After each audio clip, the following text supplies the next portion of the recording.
우리 주 예수 그리스도께서 부활하신 것을 감사하는 이 아침에 우리에게 주시는 하나님의 말씀은 사도행전 5장 27절부터 32절까지 말씀입니다. 신약성경 195면 사도행전 5장 27절부터 32절까지 말씀입니다.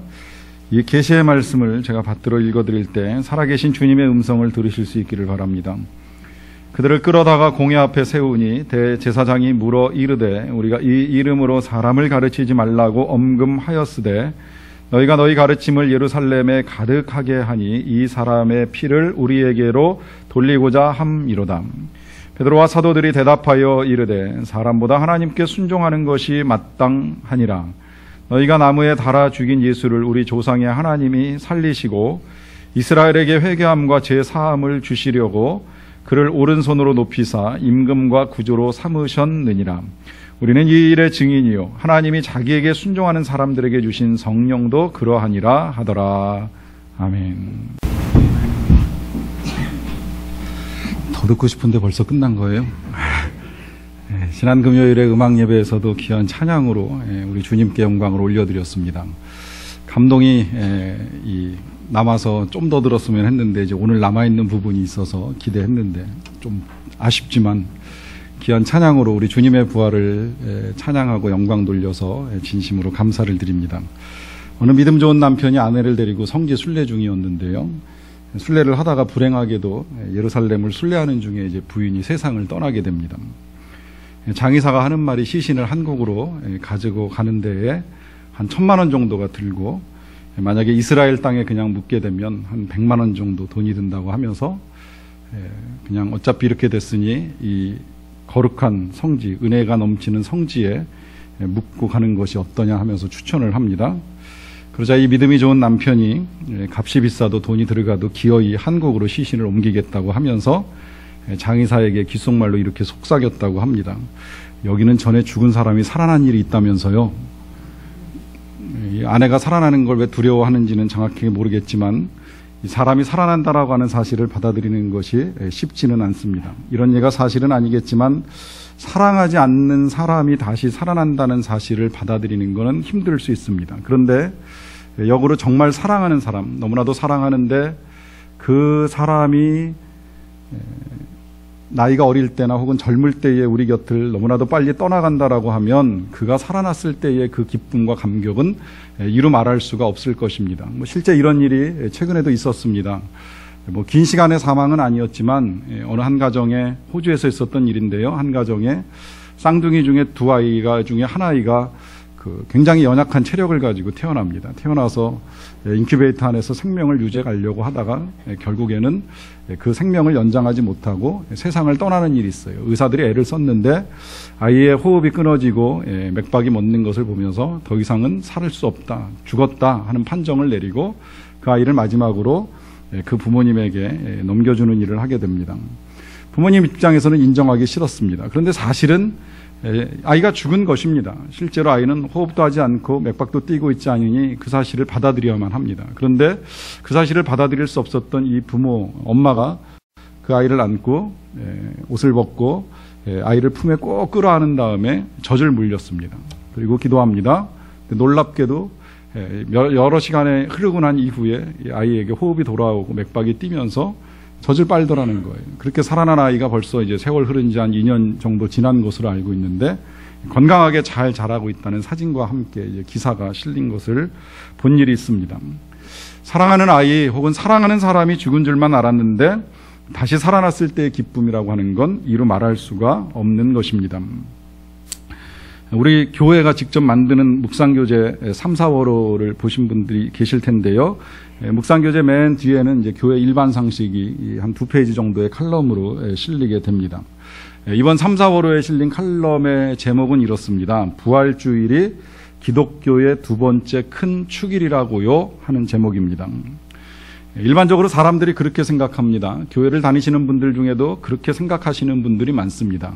두 번째 큰 축일이라고 하면 첫 번째 큰 축일은 무엇이 될까요? 대개는 성탄절로 알고 계십니다. 그래서 1년 내 교회를 다니시지 않지만 한 번 꼭 가야 된다라고 생각하시면 이제 주로 성탄절에 오시는 분들이 많습니다. 제가 목회를 해봐도 제일 예배 인원이 많을 때가 성탄절이 아닌가라고 하는 생각이 들 때가 종종 있습니다. 그렇지만 정확하게 말씀드리면 기독교의 첫 번째 축일은 성탄절이 아니라 부활절입니다. 정확하게 말씀 또 하나 더 드리자면 사실 성탄절은 두 번째도 안 됩니다. 두 번째로 우리가 이 기독교에서 교회를 다니면서 가장 귀한 날로 생각해야 되는 날은 오순절, 성령 강림절입니다. 왜냐하면 이날에 교회가 탄생하고 그 교회를 통하여서 우리가 복음을 만나고 예수님을 만났기 때문입니다. 이건 성탄절이 의미 없다는 거 아닙니다. 물론 예수님의 탄생은 중요합니다. 특히 이제 모든 종교들이 대개는 자기네 교회 교주가 세상에 태어난 날을 아주 중요하게 생각을 합니다. 석가탄일은 아시는 대로 국가적으로 정말 크게 치루어지는 것을 우리가 보게 되는데 기독교는 좀 다릅니다. 물론 성탄절도 중요하고 또 오순절도 중요하지만 뭐 거기에 이제 교회가 지키는 추수감사절도 중요하긴 합니다만은 그 절기들 가운데 가장 중요한 날 하나 꼽으라고 하면 역시 부활절입니다. 이유는 분명합니다. 우리가 믿는 이 종교가 부활의 종교이기 때문입니다. 이 예수님의 부활, 이 사실이 아니라면 또 그리고 이 사실을 믿을 수가 없다면 우리의 신앙, 우리가 하나님을 믿는다, 예수님을 믿는다, 교회를 다닌다 아무 의미 없는 것이 돼버리기 때문입니다. 그래서 제가 이 기회에 여러분들께 부탁을 드린다면 그러지 않으시기를 좀 바랍니다만 난 평생에 1년에 한 번밖에 교회 안 가 이런 말 하실 분들은 부활절에 오세요. 차라리 성탄절에 오시지 마시고 부활절에 오셔야 돼요. 왜냐하면 부활절에 선포되는 메시지를 들으셔야 되고 또 부활절을 통하여서 예수님의 살아계심을 듣는 일이 예수님의 탄생보다 더 귀한 일이기 때문에 부활절에 오셔야만 됩니다. 사실은 뭐 한 번 오시라고 드리는 말씀이 아니라 두 번 오신다면 꼭 성탄절과 부활절 오시면 좋겠고요. 그거보다 더 좋은 건 매 주일에 오시는 것이 좋습니다. 왜냐하면 이 주일이 또 중요한 이유는 그렇습니다. 원래 이 교회가 처음 만들어질 때에는 지금 우리가 생각하는 이 일요일에 예배를 드리지 않았습니다. 원래 유대교의 전통은 토요일이 안식일이고 이제 그날에 모여서 제사를 드리던 뭐 회당에서 말씀을 읽던 주로 토요일에 모든 이제 종교 행사를 진행해 왔습니다. 처음에 교회가 세워졌을 때도 똑같았습니다. 토요일에 사람들이 모여서 예배를 드리는 일을 했었습니다. 그런데 조금씩 교회가 발전하면서 생각을 바꿨습니다. 우리에게 있어서 중요한 건 안식일 토요일이 아니라 우리 예수님이 부활하신 일요일이 아니겠느냐. 이제 이런 생각들을 하면서 그렇게 오랫동안 전통적으로 지켜오던 안식일을 주일 일요일로 옮기면서 이날에 예수님의 부활을 축하하고 기념하는 일을 하게 됩니다. 그래서 우리가 예수님의 고난을 묵상하는 기간을 보통 이제 사순절 40일 기간 동안 고난을 묵상하게 되는데 이 사순절 기간을 지키는 동안에도 주일은 그 40일에 포함시키지 않습니다. 그래서 사순절 기간을 계산하다 보면 한 47일 정도 되는데 이 사순절 동안에도 주일은 부활절이기 때문에 고난을 묵상하는 것이 아니라 부활을 묵상해야 된다는 거예요. 고난만 생각하는 것이 아니라 부활을 기뻐해야 되기 때문에 매 주일은 사순절 기간에서 빼고 40일 동안의 기간 동안 예수님의 고난을 생각하게 되는 것입니다. 그만큼 부활은 중요합니다. 이 부활이 중요한 이유는 이제 이것이 없다면 부활이 없다면 우리 기독교가 의미가 없고 또 신구약의 모든 말씀이 아무 의미가 없는 것이 다 돼버리기 때문입니다. 생각을 해봅니다. 우리 목자 되신 예수님께서 목숨을 버리셨다 하는 말씀을 우리가 지난주에 들었습니다. 우리 목사 되신 예수님께서 목숨을 버리실 때 제자들이 보인 반응은 다 도망가는 것이었습니다. 왜 도망갔을까요? 보니 그 예수님 따라가 봐야 뻔합니다.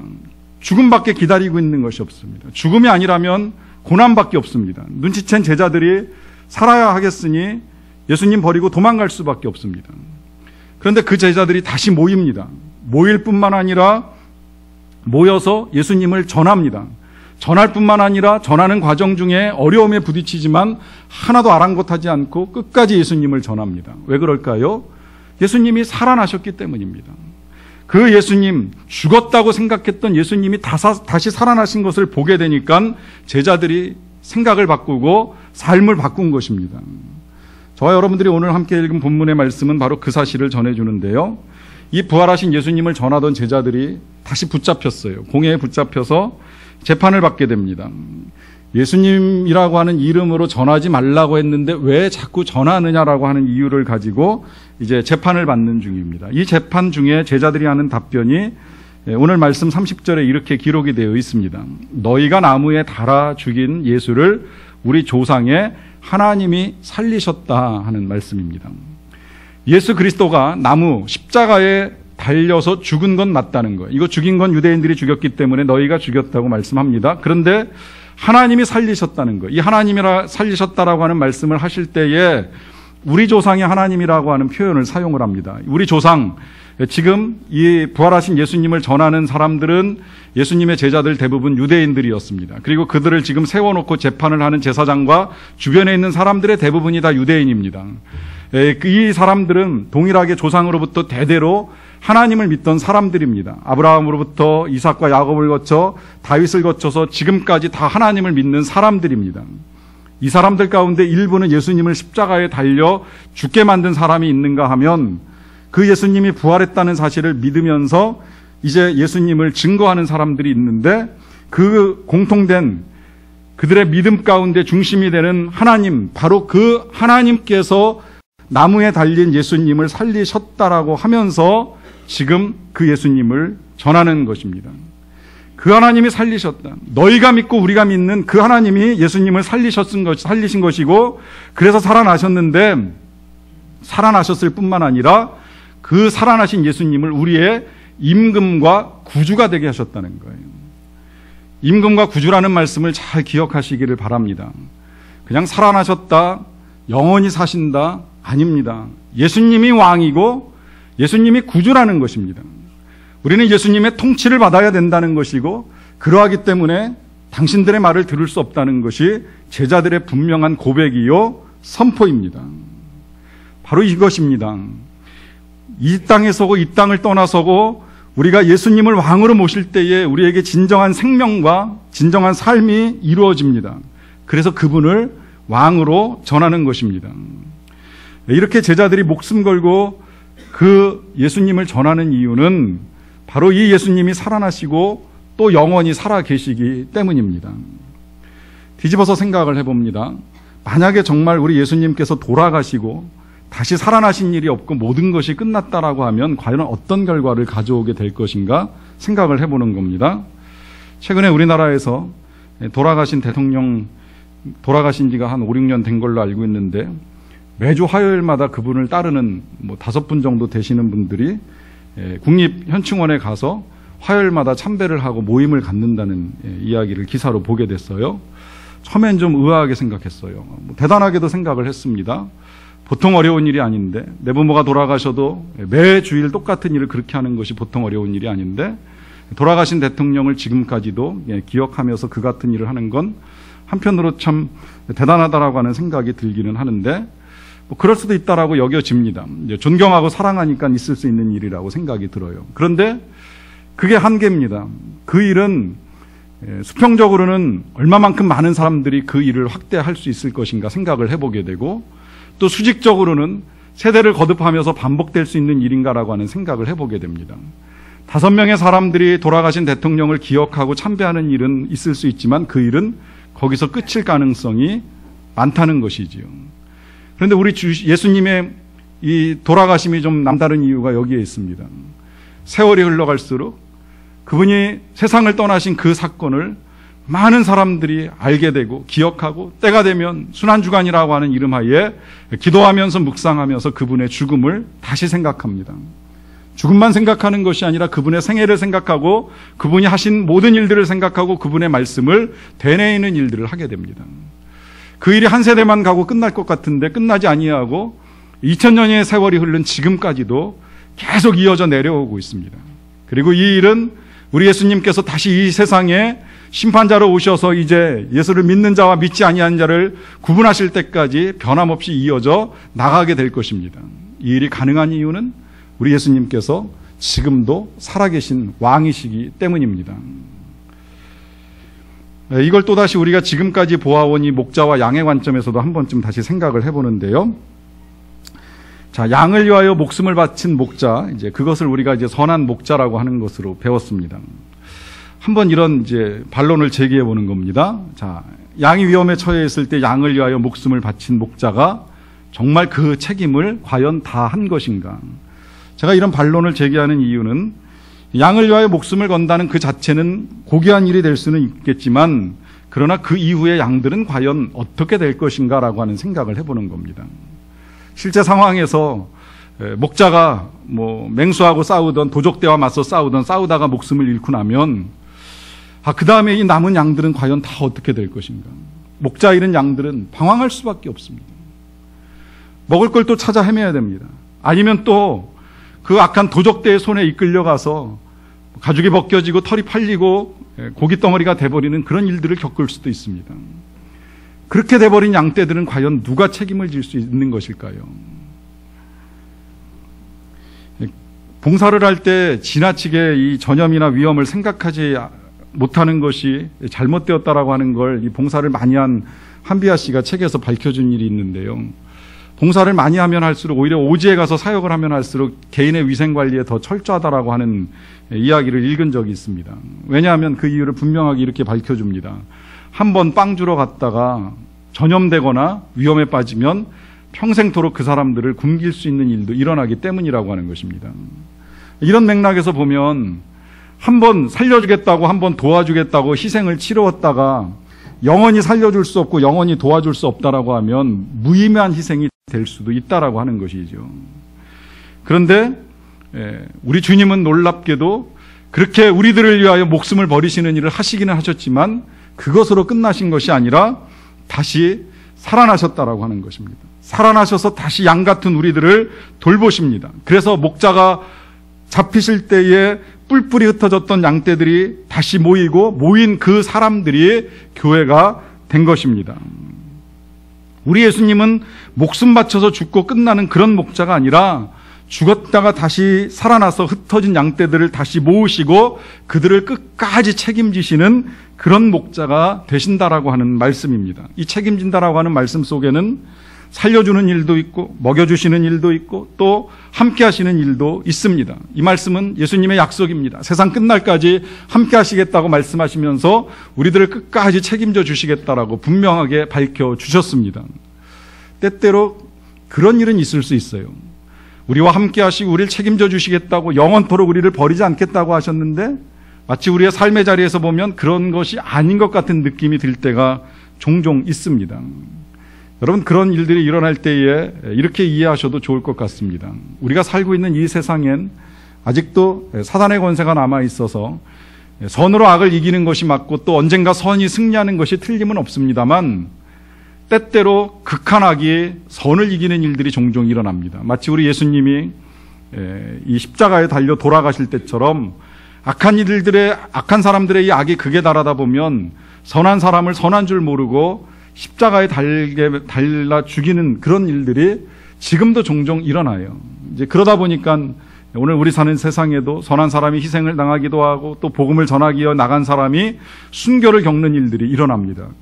그 순교의 현장에서 그 양을 지키시겠다고 말씀하신 목자 예수님은 과연 어디에 계시는가?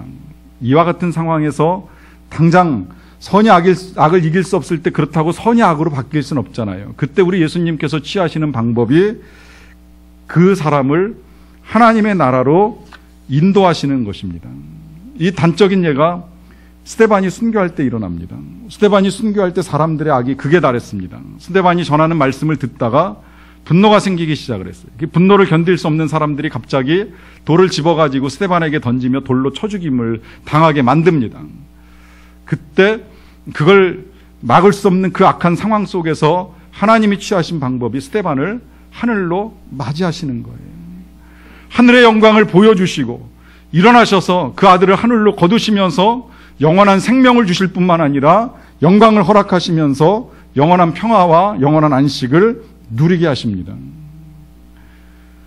예수님이 잡혀 돌아가실 때에 흩어졌던 제자들이 다시 모인 이유가 바로 여기에 있는 것입니다. 그분이 살아계셔서 우리를 이 땅에서만 함께 하실 뿐만 아니라 저 영원한 하나님의 나라까지 인도하신다는 사실을 분명하게 알게 되었기 때문에 이제 그분을 믿고 그분을 전하는 일들을 지속해 나가는 것입니다. 그분은 우리를 떠나지 아니하신다. 그분은 우리를 버리지 아니하신다. 우리는 그분을 버려서 도망가는 일이 있었지만 절대 그분은 나를 떠나지 아니하신다는 이 확신 때문에 목숨 걸고 예수님을 전하는 것입니다. 이것을 히브리서 기자가 조금 다르게 이제 표현을 했는데요. 히브리서 13장 20절의 말씀을 보시게 되면 이렇게 말씀하십니다. 양들의 큰 목자이신 우리 주 예수를 영원한 언약의 피로 죽은 자 가운데서 이끌어내신 평강의 하나님이라. 본문 내용을 재배치해서 좀 이해하기 쉽게 읽자면 저는 이렇게 읽을 수 있을 것 같아요. 영원한 언약의 피로 죽은 우리 주 예수를 평강의 하나님께서 이끌어내셨다. 어디에서? 죽은 자들 가운데서. 왜? 양들의 큰 목자이시기 때문에. 양들의 큰 목자이신 우리 주 예수 그리스도를 그냥 죽은 자들 가운데서 내버려 두실 수 없으신 하나님께서 이 예수님을 이끌어 내셨다는 거예요. 왜냐하면 그렇지 아니하면 양들은 살아갈 수 없기 때문입니다. 양들은 목자를 따라야 되는데 목자가 사망의 권세에 매여 있으면 아무것도 하실 수 없기에 우리 하나님께서 그를 이끌어 내심으로 다시 살리시고 살리심으로 영원한 왕이 되시고 영원한 목자가 되시어서 우리를 이끌어 가실 수 있도록 그렇게 하나님이 만드셨다라고 하는 것입니다. 그래서 우리의 목자가 되시는 것이고 그렇게 살아나심으로 진정한 선한 목자로 우리를 인도해 주고 계시는 것입니다. 자, 그렇다면 이 부활절을 기독교 최고의 축일로 지키고 그렇게 부활하신 목자를 따라가는 우리들은 과연 어떻게 살아야 할까요? 그것을 이제 오늘 본문에서 보시면 부활하신 예수님을 전한 제자들을 보게 되는데 분명해집니다. 이 제자들은 끌려갔어요. 그리고 공회 앞에 서서 신문을 받습니다. 이미 이전에 예수님의 이름으로 가르치지 말라고 하는 이야기도 들었습니다. 그런데 제자들이 하는 말이 이렇습니다. 29절의 말씀인데요. 베드로와 사도들이 대답하여 이르되 사람보다 하나님께 순종하는 것이 마땅하니라. 여기서 제자들의 가치관은 분명하게 구분이 됩니다. 그것은 사람보다 하나님께 순종하는 것이 마땅하다는 거예요. 하나님께서 살아계시다라고 하는 사실을 우리 부활하신 예수님을 통해서 보았기 때문에 이제는 더 이상 사람들의 이야기를 듣지 않겠다는 겁니다. 사람들이 뭐라고 하든지 사람들이 어떤 위협을 하든지 오직 하나님의 말씀만을 듣고 그 말씀 따라 순종하는 것이 마땅하다고 생각하며 이 일을 하게 됩니다. 여러분, 우리의 삶의 마땅한 방향은 사람들의 이야기를 듣는 것이 아닙니다. 사람들의 소리를 듣는 것이 아닙니다. 하나님의 말씀을 듣고 하나님의 말씀에 순종하는 것이 마땅한 것입니다. 근데 여기서 주의하셔야 될 건 이 사람들의 말을 듣지 않는다라고 할 때의 그 말 속에는 내 말도 들어가고 내 생각도 들어갑니다. 때때로 우리의 말이나 우리의 생각이 하나님의 뜻과 맞지 아니하여 가지고 우리를 유혹할 때도 있고 우리를 넘어뜨릴 때도 있습니다. 살다 보면 내 마음이 흔들릴 때도 있습니다. 여러분, 그럴 때 우리가 과연 누구에게 순종해야 될까요? 무엇을 따라가야지 옳은 것일까요? 우리의 올바른 선택은 오직 하나님께로부터 듣는 것이고 하나님의 말씀을 따라 살아가는 것입니다. 19세기 영국의 가장 탁월한 지성이라고 꼽히는 존 헨리 누먼이 이런 말을 했습니다. 하나님을 따르는 대가로 교회나 세상으로부터 찬사나 보상을 받으리라고 기대해서는 안 된다. 잘 이해하시기를 바랍니다. 성도들 간의 찬사, 칭찬할 수 있고 해도 좋습니다. 그러나 기대해서는 안 된다는 것입니다. 서로 간에 격려하고 위로하는 일, 칭찬하고 도와주는 일은 필요하지만 누군가 나에게 칭찬과 격려를 기대할 수는 없다라고 하는 것입니다. 우리가 하나님을 따라가면서 하는 모든 일들 가운데 교회나 세상으로부터 찬사나 보상을 기대할 수 없다라고 하는 것이지요. 이가 말한 것처럼 제자들은 바로 교회나 세상으로부터 아무것도 기대하지 아니하고 오직 하나님의 말씀에만 순종하기로 결정한 것입니다. 자, 그렇다면 이 제자들이 순종한 내용은 무엇일까요? 그것은 그들이 지금 보여주는 삶의 태도 그대로 오직 부활하신 예수 그리스도만을 증거하며 살아가는 것입니다. 부활을 목격한 이 제자들은 더 이상 도망가지도 않습니다. 주저하지도 않습니다. 그리고 오직 부활하셔서 살아계신 예수 그리스도만을 증거하며 살아갑니다. 이것이 부활을 믿고 부활절을 최대의 축일로 알고 살아가는 사람들이 취하여야 될 태도라고 하는 것입니다. 우리 목회자들의 목회자라고 평가를 받고 있는 유진 피터슨 목사님이 여러 권의 책을 썼는데요. 읽을 때마다 저는 정말 참 귀한 목사님이시라고 하는 생각을 하게 됩니다. 이제 그 가운데 부활을 살라라고 하는 제목으로 번역된 책이 있습니다. 책의 내용은 에베소서를 가지고 이제 재조명한 책인데 이 에베소서를 부활의 관점에서 이제 다시 보게 하십니다. 이 책 속에서 이제 한 여인의 이야기를 간단하게 소개를 하시는데요. 가난한 집안에서 태어났는데 엄격한 보수주의적 환경에서 학대를 받으면서 성장을 했어요. 그 학대를 견딜 수 없어가지고 18살에 가출을 해서 엉망으로 생상을 살다가 뜻하지 않게 임신을 합니다. 임신해서 자기 태중에 생명이 있다는 사실 때문에 생명의 신비를 느껴요. 하나님의 창조를 조금 눈을 뜨는 것 같아요. 그런데 정작 이제 아이를 낳고 아이를 기르다 보니까 현실은 녹록치 않습니다. 혼자 힘으로 아이를 기르는 것도 힘들고 하다 보니까 술에 손을 대고 좀 심해지면서 코카인도 하게 되고 그러다 마약 중독까지 엉망이 돼버립니다. 그러면서 또 아이와 자신의 삶을 책임져야 되기 때문에 길거리 여인으로 나서서 여러 가지 일들을 하게 됩니다. 이제 그러다가 교회를 찾아요. 그 여인 스스로 고백하기를 텅 빈 교회에서 하나님을 만나고 그리스도인이 됐다고 하는 고백을 하고 있습니다. 아마 평일에 그냥 교회에 갔다가 기도하러 갔다가 이제 거기서 신앙을 갖게 된 것으로 여겨지는데요. 하나님을 만나고 나니까 이렇게 살면 안 되겠다라고 하는 생각이 들면서 직업을 바꾸고 삶의 변화를 조금씩 추구해 나갑니다.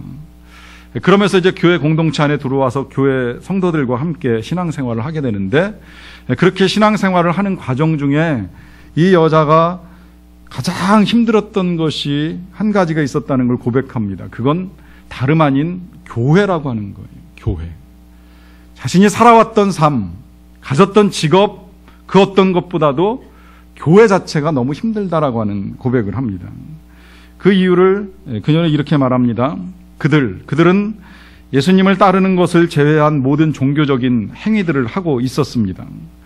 그들은 가장 유아적이고 사춘기적인 충동들을 만족시키면서 예수님의 십자가는 지지 않으려고 합니다. 교리도 많고 성경 공부도 많고 도덕과 윤리에 대한 관심도 많고 프로그램도 많았습니다. 그러나 그들은 그리스도 안에서 자라고 있지 않았고 그리스도를 따르는 일도 없었습니다. 이 여인이 고백하기를 자기가 교회에 다니기 전에 있었던 삶의 모습과 교회 안에서 살아가는 사람들의 모습과의 차이를 너무 모르겠다는 거예요.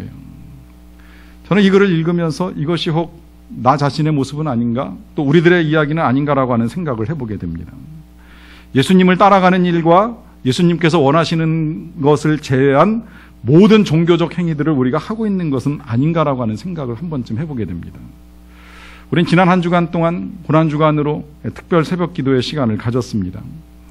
십자가를 다시 묵상하고 십자가 위에서 우리 예수님께서 하신 말씀들을 묵상하면서 왜 우리 예수님이 십자가에 달리셨는지 또 그 십자가 위에서 하신 말씀이 어떤 의미인지를 생각하는 시간을 가졌습니다. 그리고 이제 오늘 이 아침 우리가 부활절을 맞이합니다.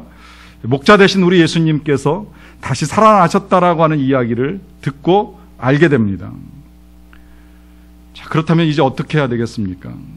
여러분, 이 사실을 아는 것만으로 여러분들이 믿음을 가졌다고 생각하시면 위험합니다. 그 사실을 아는 것만으로 여러분들이 그리스도인이라고 하는 생각을 가지고 살아가는 것도 결코 바람직한 것이 될 수는 없습니다. 그 사실 정도는 부활하신 예수님을 처음 만났을 때의 제자들하고 크게 다를 것이 없습니다. 제자들이 예수님이 살아나셨다라고 하는 사실을 듣게 되었을 때에 보인 태도는 이렇습니다. 예수님 살아나신 건 살아나신 거고 나는 먹고 살아야 하겠으니 갈릴리로 물고기 잡으러 가야 되겠다. 너도 가냐? 그럼 나도 가자. 한 번도 해본 적이 없는 일을 해보겠다고 따라 나서는 친구들도 있습니다. 또 때로는 부활하신 예수님을 만났지만 고향에 가봐야 하겠으니 고향으로 돌아가는 제자들도 있었습니다. 또 그 중에는 다락방에 모여서 이제 우리의 일들이 어떻게 될 것인가 두려워 떨던 제자들이 있었습니다. 그런 제자들이 어느 한순간 삶의 태도를 바꾸기 시작을 하는데 그 변화된 삶의 태도가 바로 오늘 우리가 이렇게 보는 말씀 그대로입니다. 전하고 증거합니다. 아무리 말려도 멈추지 않습니다. 협박이 있고 위험이 있습니다. 그럼에도 불구하고 그들은 이 일을 하는 것이 마땅하도다. 이 일을 하라고 말씀하신 하나님의 명령에 순종하는 것이 마땅하도다라고 하면서 그 일을 멈추지 아니합니다. 왜 그럴까요? 진정한 부활이라고 하는 것은 예수님께서 부활하셨다라고 하는 사실을 아는 것에서 끝나는 것이 아니라 그 부활하신 예수님이 나의 참 목자, 영원한 목자, 그래서 내가 따라가야 할 분, 나의 왕 되신 분이라고 하는 사실을 인정하는 것입니다. 따라가는 동안에 시편 23편의 고백대로 사망의 음침한 골짜기를 만날 수도 있습니다. 위험이 있을 수도 있습니다. 그럼에도 불구하고 두려워하지 아니하는 것은 목자 되신 예수님께서 그 지팡이로 그 막대기를 가지고 나를 안위하실 것을 믿고 나아가는 것입니다. 그래서 언젠가는 죽었던 사람들을 다시 살려내시고 영원한 생명 가운데로 인도하시고 영원한 하나님 나라에 불러 들이실 것을 믿는 믿음을 가지고 살아가는 것입니다. 이 믿음이 저와 여러분들의 믿음이 되시기를 간절히 축원합니다. 기도하시겠습니다.